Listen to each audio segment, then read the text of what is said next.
Welcome to JoBlo Horror Video's Best Foreign Horror, where we take a look at significant horror titles from all over the world.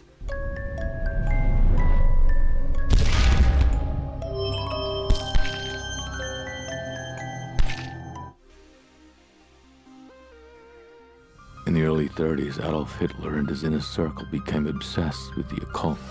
Nazi agents traveled the globe in search of ancient Nordic relics known as runestones. The symbols inscribed in these stones were said to describe the path to immortality. Zombies. We hate them. Nazis. We probably hate them more. Hopefully. Nazis. I hate these guys. Put them together and you have some of the most hated villains in all of film. It's German. Symbol for the SS. SS? Maybe we should ask them.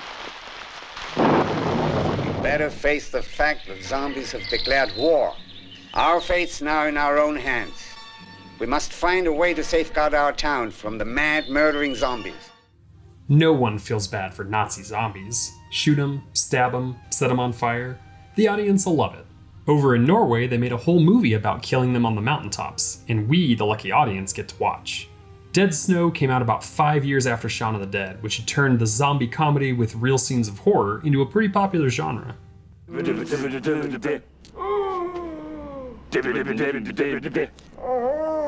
People love to be scared, but if you can show them something they are used to seeing in horror films and give it a comedic twist, they'll eat it up quicker than a zombie going after a paramedic. Hello, lover.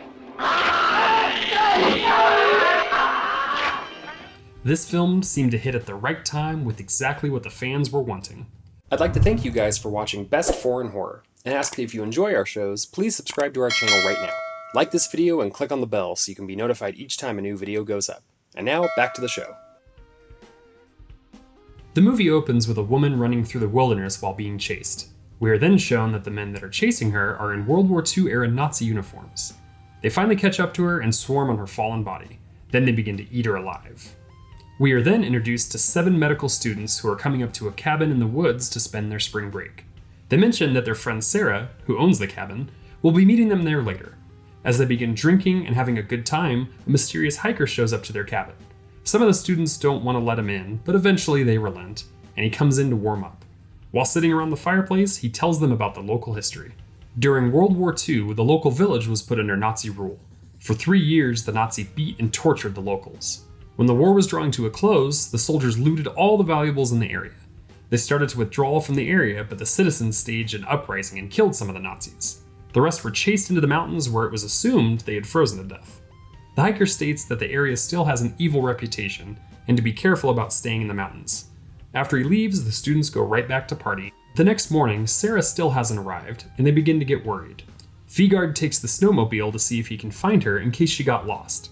While out, he stumbles upon the camp of the hiker and finds him torn to shreds. Before he can go back and tell the others, he falls through the snow into a cave below. While they wait for Vigard to return, the others search through the cabin and stumble upon an old wooden box. When they open it, they find some of the valuables that the Nazis had tried to steal. They wonder what to do with it, but end up putting it back, although few of them have kept some of the items from the box. After a very strange sex scene in the outhouse, Chris stays outside to use the facilities, but is killed by some Nazi zombies. When she doesn't return, the others go outside to look for her, but can't find her. What they do find is Sarah's backpack, which has been torn apart. Sara sin. Hæ? Sara sin? Hva fant dere med? Han sto ut fra nesen av det. They go back inside to regroup, but suddenly Chris's severed head is banged against the windows. One of them gets killed, but the rest are able to seal up the cabin and keep the zombies at bay. The next morning, Vigard wakes up in the cave he fell through and finds a whole lot of German World War II paraphernalia. As he's looking through it, he stumbles onto Sarah's severed head, and we find out that the girl from the opening of the movie was indeed Sarah. He's then attacked by zombies and gets bitten on the neck. He runs back to the snowmobile and equips it with a machine gun and fights his way back towards the cabin. The rest of our group back at the cabin decide to make a run for it, but with the men staying behind to distract the zombies while the women make a run to the cars. They had to park 45 minutes away due to the snow-covered road. When they reach the cars, they'll go and get help. The women make their way to the cars while the men are going to hold off the zombies with some Molotov cocktails. This causes them to accidentally set the cabin on fire. They end up having to flee to the shed, but they do find more weapons like chainsaws and axes. They begin to fight off the zombies when Vigard returns using his machine guns and mows down some of the zombies. He eventually dies, and one of the girls gets killed by accident when she returns from the failed trip to the cars.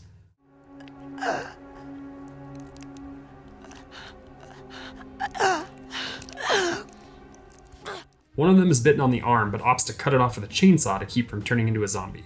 They fight off even more zombies before one of them realizes all the Nazis want is their valuables back.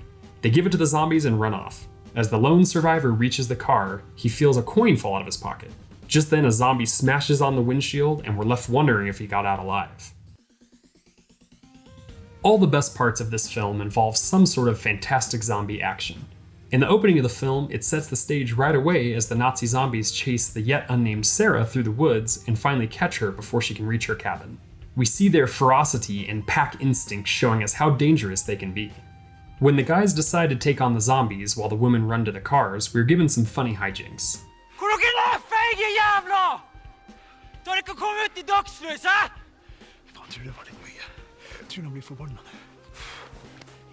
The Molotov cocktails make it seem like we're about to see some great fire stunts, but instead we get a great laugh as one of them goes to throw it, only to accidentally let it go as he draws back and light the whole cabin wall on fire.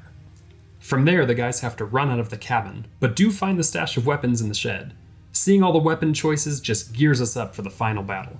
From here, we get all-out carnage. The guys are chopping zombies up left and right, chainsaws going into sternums and chopping off zombie limbs. Then Vigard returns with the snowmobile, and we get to see some vehicular carnage too.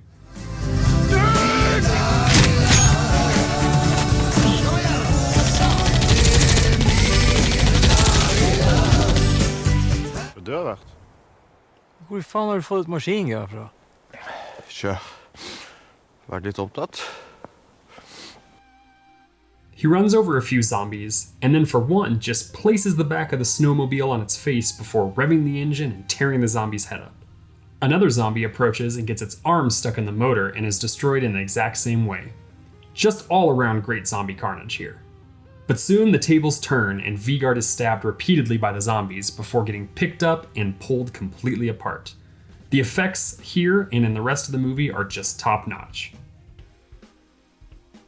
The writer-director Tommy Wirkola would return 5 years later to film the sequel Dead Snow, Red vs. Dead.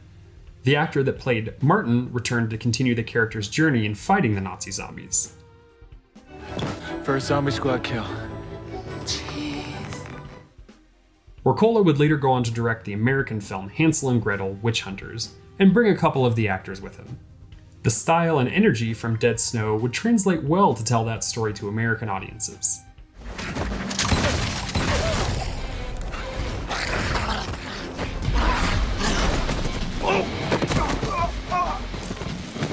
Face like that, I'd be angry too.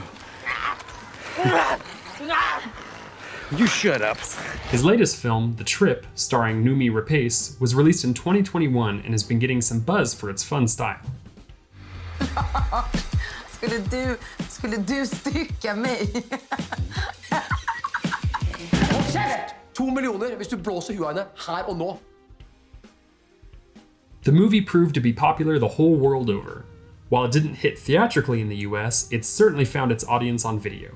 Once the buzz began, word of mouth helped push the film into a much wider audience rather quickly. With the glut of zombie films at the time hitting the low-budget horror shelves, the fun action style of this film helped to make it stand out above all the rest to catch the attention of horror fans. While the zombie genre certainly has its ups and downs, this movie came along at just the right time. The action and special effects work perfectly to present a fun zombie romp while not taking itself too seriously.